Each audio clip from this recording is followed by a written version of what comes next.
Бүтін Кыргызстан мадумаров. Мен ушуну тактап койгум келет да. Регламентти эмне себептен алып атабыз?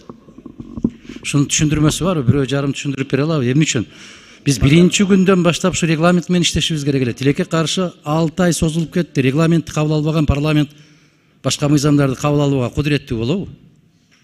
Өзүнүн регламентин өзү кабыл албаган парламент бул эмне болгон парламент? Адахан Кимсанбаевич, сунуштар келип чыгып атат. Өзүңөргө белгилүү болгондой азыр Кабмин менен Жогорку Кеңештин ортосундагы байланыш жана берген тапшырмалардын актаруусу боюнча маселелер келип чыгып атат. Регламентте Жогорку Кеңештин өкмөттөгү өкүлү каралган. Ошол маселе каралып атат. Депутаттардын ичинен бирөө болсунбу же аппараттын ичинен бирөө дайындалсынбы деп. Ушул жерге чыгарып эле чогуу эле чечпейлиби аны эшик артында кылбай? Ушул маселени комитетте карап, анан ар бир сунуштар комитет аркылуу кирет. Ошол себептен кирбей калыптыр. Кайрадан Марлен Абдрахманович сунуштап атат. Менимче Марлен мырза жок экен, мен айтайын дедим эле. Министрлер кабинетинде Жогорку Кеңештин өкүлүнүн отурушунун түк кажети жок да. Могу жерде отурган 90 депутат бүт баары өкүлүбүз. Не кажети бар дагы бир башка бир структураны ойлоп таап, бир көпүрөнүн эмне кереги бар?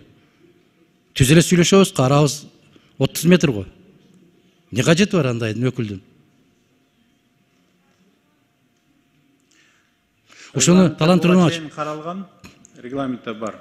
Талантырмач. Макул, ал кезде каралганы туура болгон, себеп ал кезде парламенттик башкаруу эле. Практикада эмес. Кагазда, конституцияда ошондой эле. Ал башка структура башка эле. А бүгүн башка конституция менен жашап атабыз да. Бүгүн кажети жок. Ошондуктан ушул сыяктуу маселелерди эшик артында 2-3 киши башын бириктирип алып чечпей эле парламентке алып чыга алып, кенен талкуу кылып, ушул жерден чечилиш керек. Ар бири добуш берилиши менен чечилиш керек да. Аны 2 киши отуруп алып чечеби эле.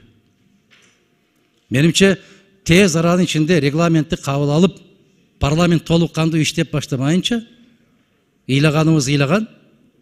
Алмаз Акымжановичтин 4-чү дептери башталат. Ал жаза берет. Майнап чыкпайт андан. Мага түшүндүрүп бергиле, ким ушул регламентти алып салабыз дегенге кимдер макул болуп атат? Кийинки жылдырабыз дегенге эмне себеп болуп атат?